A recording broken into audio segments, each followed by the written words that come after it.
and keeping us hopeful. To those who don't stop and those making all the stops. To the ones who pick up, suit up, and never let us down. From all of us at Dunkin' to all the heroes keeping everyone running, we thank you. OnSideRadio.com knows gamers need a home. Can you dig it? That's why for the next 60 seconds, Can you count, suckers? here's your Onside Radio E-Report with Michael Christian. Among Us, one of the breakout games from 2020, is finally getting a new map. The game that became an almost overnight sensation and had a player base of nearly 500 million people is getting the update many have been waiting for. Initially, Innersloth, the game's developer, had plans for a sequel, but decided to push those back to focus on improving the current game. Today, Innersloth shared that the game will have a completely updated art style with cleaner lines and an easier animation process. Not only that, but they plan on expanding max lobby sizes to 15, and the new map, Airship, finally went live. If you felt like you mastered all the maps in the current game, hop back in and try the new map, Airship. I'm sure you won't know which of your friends is sus. Stay in touch in the world of gaming with the Onside Radio E-Report. It's time for Kai's Corner on OnsideRadio.com. To talk to Kai, dial 888-441-4623. That's 888-441-4623. To reach out on the text line, it's 844-416-8123. That's 844-416-8123. Here's Kai Chen Chisholm on your home for sports talk, OnsideRadio.com. Good morning here at beautiful Inter Miami CF Stadium. I am that man, Kai Chen Chisholm. You can follow me on Twitter at Samurai Radio, 2 Eyes in Samurai. Joining me, as always, the producer of all producers, Sean Stanley. Sean, it's a beautiful morning. It is going to pour rain all over the city today at about 3 o'clock. How are you feeling? I'm feeling good. It's opening day. It is opening day. Baseball, baseball, baseball. And it'll last for about like a week until everyone's tired of it, and then World Series playoffs will We'll come. be 7-0 by that time. Oh, yeah. It'll be great. You know, it'll be fantastic. I got us going 154-0. I did my every game detail last night, and 154-0. 154-0. Go Marlins. Shout out Herman Cueva in the chat. How you doing, man? Of course, if you're listening, you can also watch on YouTube at Onside Radio. Make sure you like the stream, like the videos. Hit the notification bell so you get a notification every time a live stream goes live, every time a live stream video is posted onto the channel, and you want to make sure you subscribe as well. We started off with 4 people watching the YouTube chat. The second we mentioned baseball, all 3 dropped, and it's only 1 now. Just like that. Baseball, baseball, baseball. Well, we're going to get today's roundtable out of the way because we are talking about baseball today, and that is one of the roundtable subjects. Now, of course, for anything, good morning, Troy Ortiz. How are you doing? Also in the YouTube comment section. Of course, one of the main things here with some people, you know, like 4th and 20, baseball a lot. I feel like that's like really the ones that baseball, you know, hurricanes, everything like that. Of course, we have Deep Into the Count every Saturday with Alex Aguirre and Christian Chase, that at 8 a.m. So you can listen to that. They'll talk about the Marlins, of course. Today's roundtable subject is, with the start of the baseball season, what kind of commitment do you have to the Marlins? Follow-up to that is, or are you in no matter what? And the other follow-up is, are you still in a wait-and-see mode to determine whether Jeter and Sherman are truly committed to winning? So I'm going to consider this like 1A, 1B, 1C. With 1A, with the start of the baseball season, what kind of commitment do I have to the Marlins? 0. I'm a Mets fan. I have I have zero, absolute zero commitment to the Marlins. The only time that I was truly ever trying to transition from my Mets fandom into being a Marlins fan, because I was transitioning from, you know, I was a pretty big New York Giants fan, pretty big New York Mets fan. Those were my 2 teams. Until my father, I don't know if it was a realization from him or something, but he, being a New Yorker, you know, born in Japan, moved to New York, he was in that area of, listen. you were born in Miami. Your main teams are going to be the Miami teams. So, though I was still a pretty big Giants fan, I still think I'm a pretty big Giants fan now. The Dolphins became my love, my pride and joy, which is crazy because when I was in that transition, the Giants sucked and the Dolphins were doing great. But I tried to become a Marlins fan, and I really, really tried to become a Marlins fan. And one of the things that helped me a lot was that they signed Jose Reyes. And I, being a Mets fan, loved Jose Reyes. So I was like, wow, this is great. I can watch my favorite player in baseball play on a team that I'm trying to enjoy and have fun with it. That'll be great. This is going to be perfect. Jose Reyes was not good for the Marlins, and then they cut him after like a year, and he was gone. So all that big off season when they were the Miami Marlins and the new stadium, and we're bringing in all these players and spending all this money, and they didn't even make the playoffs. And then I was really jaded because at the time I didn't really understand business as business, and I was like, you cut my favorite player. I hate you. I'm going back to being a Mets fan. And I've been a Mets fan still, and I ride my Mets fandom. That's the one team that I never went off of. So what kind of commitment do I have to the Marlins? Zero. I will watch some games. I will most likely, as the year goes on, not most likely, I will have Alex Aguirre on every now and then to talk about the Marlins. I will have Christian Chase on. I'll get to them and try to have them on to talk about the Marlins as well. Even, I'll have Jazz.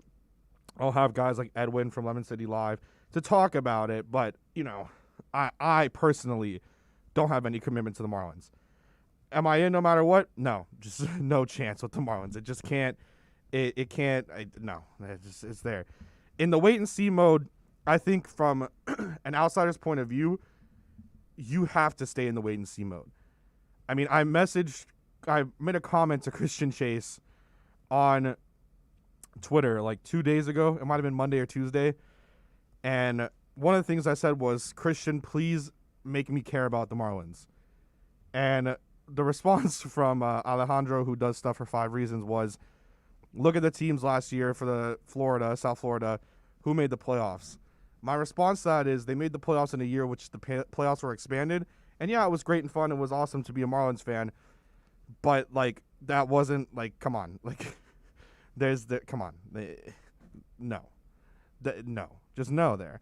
You have to be in a wait-and-see mode with Jeter and Sherman because they haven't shown you anything. That playoff run last year is it's meaningless. And you have to still be in a wait-and-see mode. I think it would be ridiculous if you don't consider... If you are a Marlins fan, you have to be able to sit there and say, I am not committed to Jeter and Sherman. I need to wait and see.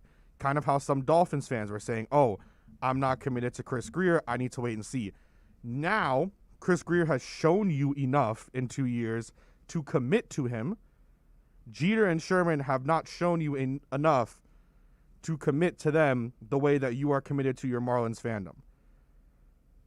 And all the Marlins have done for years, win a World Series, gut the roster. Win a World Series 2003, gut the roster. Go out there and sign a bunch of players as a part of they did the Dolphins thing when the Dolphins had Stephen Ross come in and they had a bunch of famous owners, Serena Williams, Jennifer Lopez, Mark Antony, all these guys coming in, girls coming in, owners, great flashy stuff, but you're losing. No one cares. They build this beautiful stadium. Beautiful stadium. You're still losing. No one cares.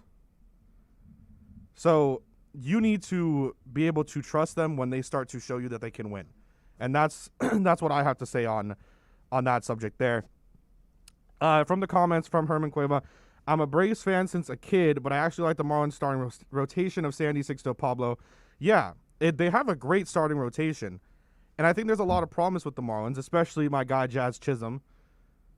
Share the same last name. That's really the only reason why I'm a fan of his. But you have, and there is promise. There is promise on the Marlins roster. You have some young guys that you've drafted or you've picked up in trades that look like they have some promise. The only issue there is all of the Marlins have shown anyone in South Florida is that they don't care about winning. They don't care about, not the players. Of course, the players care. But you've had stars in this city. And we've heard multiple times before, the Marlins can move out of Florida. Like way back then before they built the stadium. Good, go. We heard the things before where it's like, you have Cabrera, but you still can't really do much anymore. You had that trio of young guys. Well, I guess you could say the quartet of like young guys where you had people there and like a Christian Yelich and a Giancarlo Stanton, Jose Fernandez, rest his soul. There's another one, Marcell Ozuna, D. Gordon.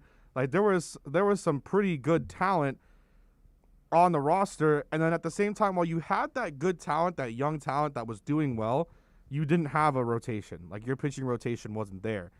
So it's frustrating to talk about because they're just so. All you've seen is that the Marlins could care less about winning, and it's frustrating to say the least because even though I'm not a Marlins fan, it's like I feel hurt because there are people that are huge Marlins fans and stick through it thick and thin who don't see any commitment, and they're just sitting there getting their hearts broken every single day, and it sucks. But like at the end of the day, like you got to chalk those up and say, it is what it is. When you're a fan of a team, you ride with them through thick and thin no matter what. I'm a Mets fan, and through every win, through every loss, I'm crying and being in sorrow, and you know what? I ride with them no matter what. It's just how it goes. Why are you laughing, Sean? Because it's the true. fact that you cry over baseball. There's no crying in baseball. You get what I mean. It's like, I get upset because, when you're a fan of a team, you ride with them no matter what. I mean, there's Canes fans who have been riding with them for so long, and they suck. So, it is what it is.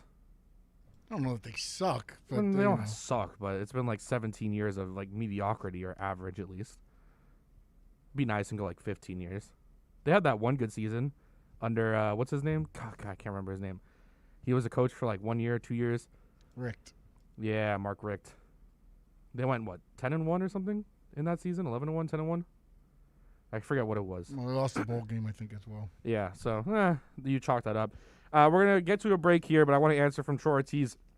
I've lost baseball over the years mainly because it's boring to watch. Very little action when your team sucks. What's the point? Yeah, that's the other thing. Like, with the other thing with the Marlins is they've sucked for so long, you don't even want to watch it. I don't think baseball's boring, but, I really don't. I don't think that baseball is boring, Sean. Like, I think if you enjoy the game itself, like the actual, like, I really like defensive football.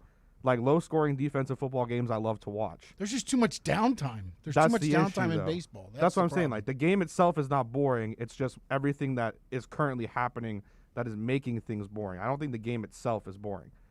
But it also depends. If you're watching on Well, TV, it comes you're going across to get bored. Exactly. You come across bored on TV because there's so much downtime. You watch a guy walk around the mound 3 times. Then the batter hits his cleats. Yeah. He gets the dirt out. Then the catcher stands up. The umpire looks around. Then finally you get a pitch 55 seconds later.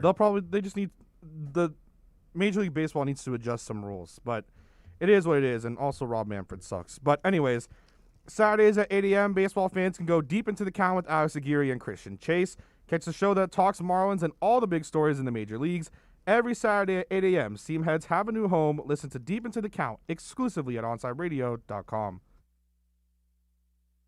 Onside Radio, the only choice for the South Florida sports fan. Let's raise a cup to the first among us who put themselves last. To the risk takers, the mask makers, the heroes on the front line and online. To the ones keeping shelves full and keeping us hopeful.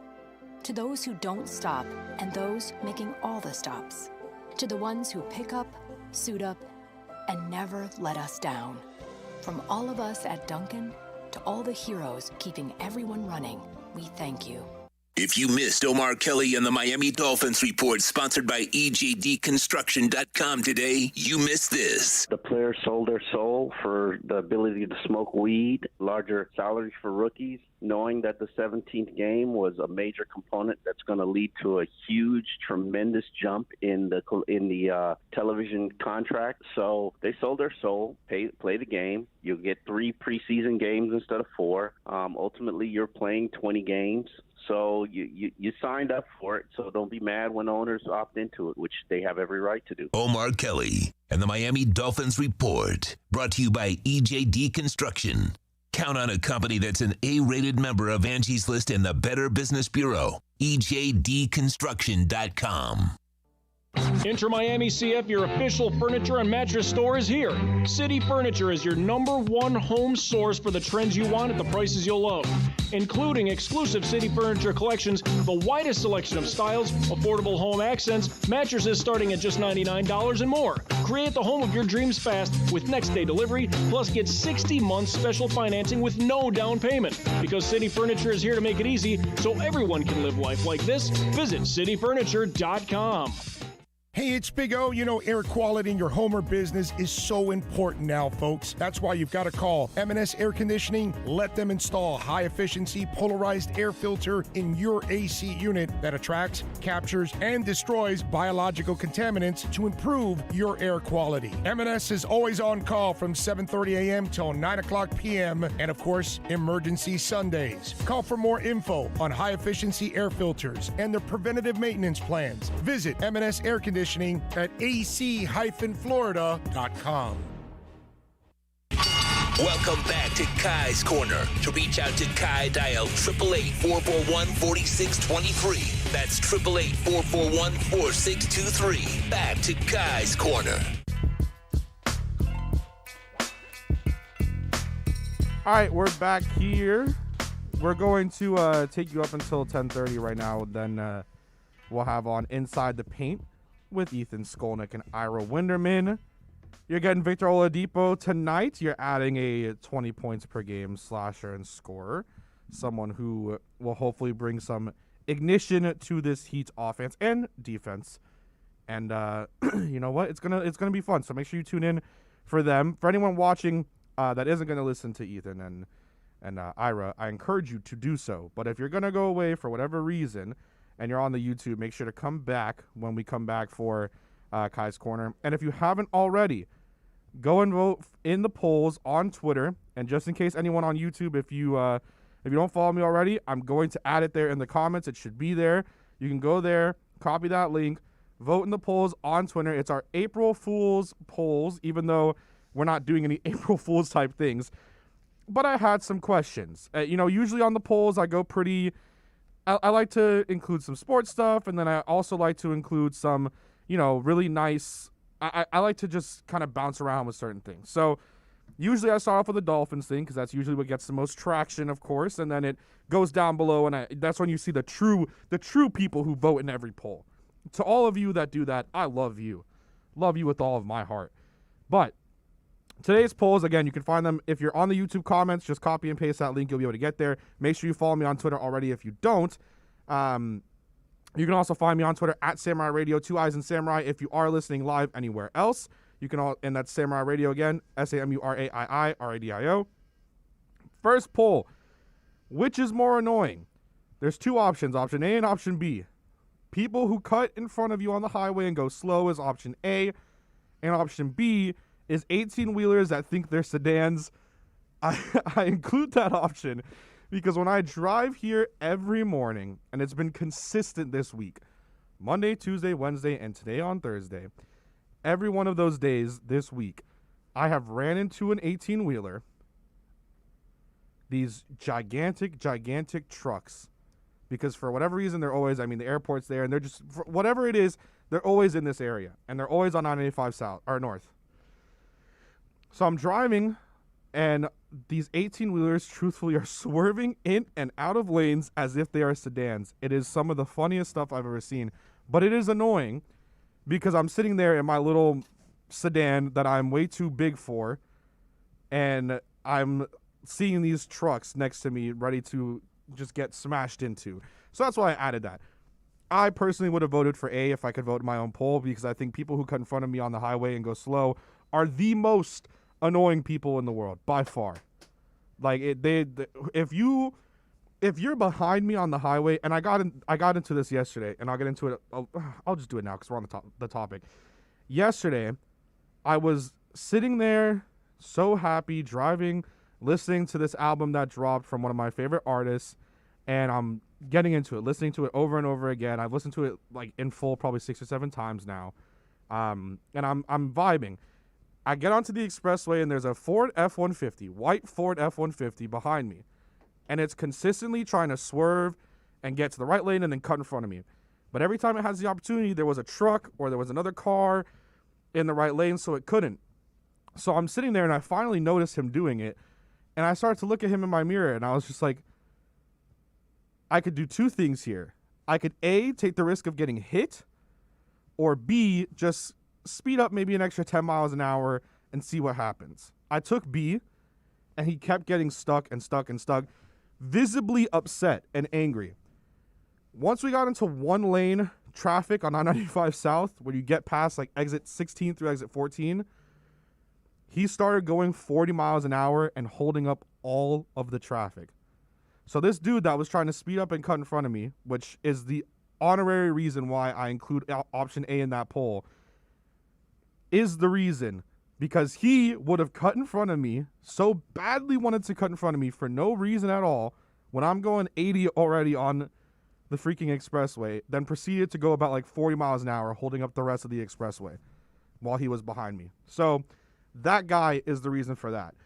Option number 2 there is, how ready are you for the NFL media to stop talking about the Dolphins on a scale of 1 to 10? 1 through 3 is at 22%, 4 to 6 at 15.3, 7 to 9 at 11.9, and 50.8% is a 10 on that scale of 1 to 10. Next one is, how long have you been a fan of your favorite South Florida team?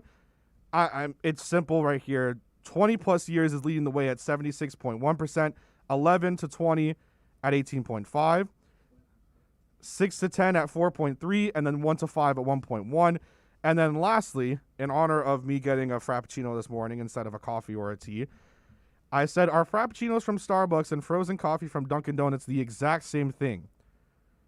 Clearly carbon copies at 34.1% and nah fam at 65.9. I'm kind of shocked.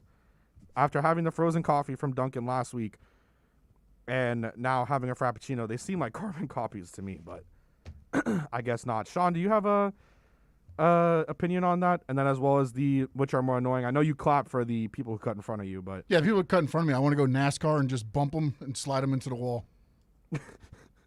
That's my take on that. You cut me off, you're going to get what you deserve. I'm not slowing down. I'm going through. And I have no idea about Starbucks because I don't go there. I'm all about Dunkin'. You are Dunkin' through and through. Yes. Frozen coffee. You wear it as a Caramel badge swirl. of pride. Make it happen.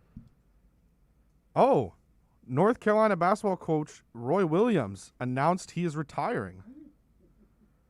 You know what that means? Investigation coming.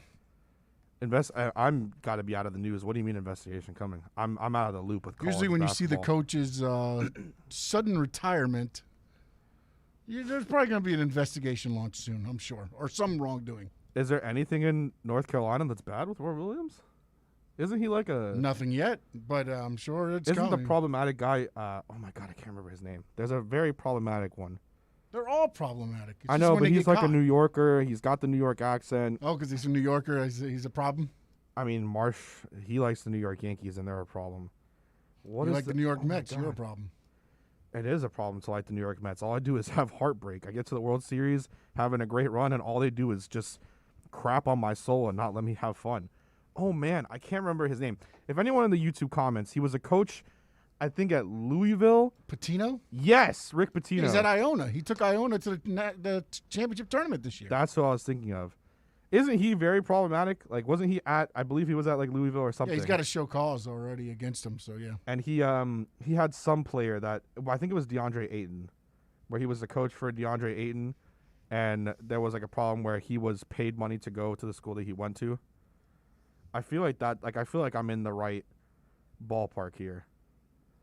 Also happened in Memphis with Penny Hardaway. Penny Hardaway moved the family. I forgot of the player who was a 5-star. The 5-star ended up going there, and then they came out. It was Arizona, not Louisville, but I don't think maybe it wasn't DeAndre Ayton then. But I feel like I had heard about that. But I feel like maybe it was a different coach of DeAndre Ayton who was accused. They're all. It's just a matter when to get caught. I don't understand. People are like, oh, this investigation, this investigation, that. Like, just like you just said, it happens all the time. We're going to be convinced Roy that Williams, Zion wasn't look, paid. North Carolina didn't have a great season this season, but it's kind of weird that he's just going to retire out of the blue. But like, you get me? Like, we're going to act No like pun as if intended. Zion, good one, wasn't paid while he was at Duke. Like, it was obviously paid while he was at Listen, Duke. Zion might not got paid, but that family got paid. Yeah, for sure. R.J. Barrett had to have gotten paid. The one, I mean, you could probably, if you even want to go, well, maybe not. You think Leitner got paid?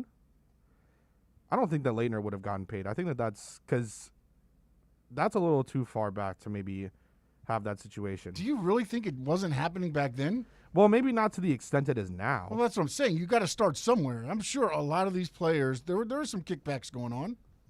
It's interesting. Leitner is the one that I find. I like Christian Leitner a lot.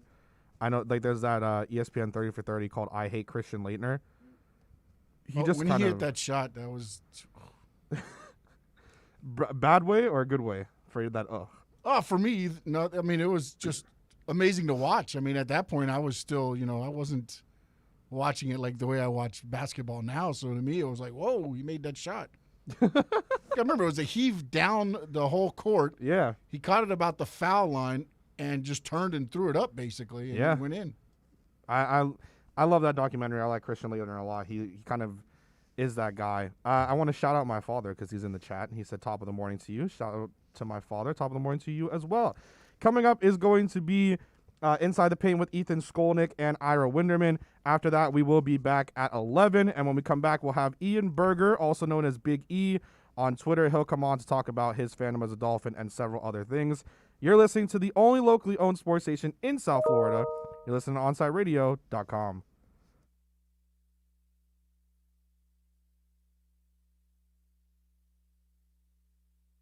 Onside Radio, the only choice for the South Florida sports fan. There are those who dedicate themselves to a sense of honor, to a life of courage, and a commitment to something greater than themselves. They have always defended this nation and each other. They still do. The few, the proud, the Marines. Onside Radio, the only choice for the South Florida sports fan. Okay, kids, Dad's gonna teach you how to dance. First, spread your feet apart. Then, pump your knee, nod your head, shake your hips, and bite your lip ever so slightly. Now, with one hand in the air, point at people with the other hand. I call that the rock star.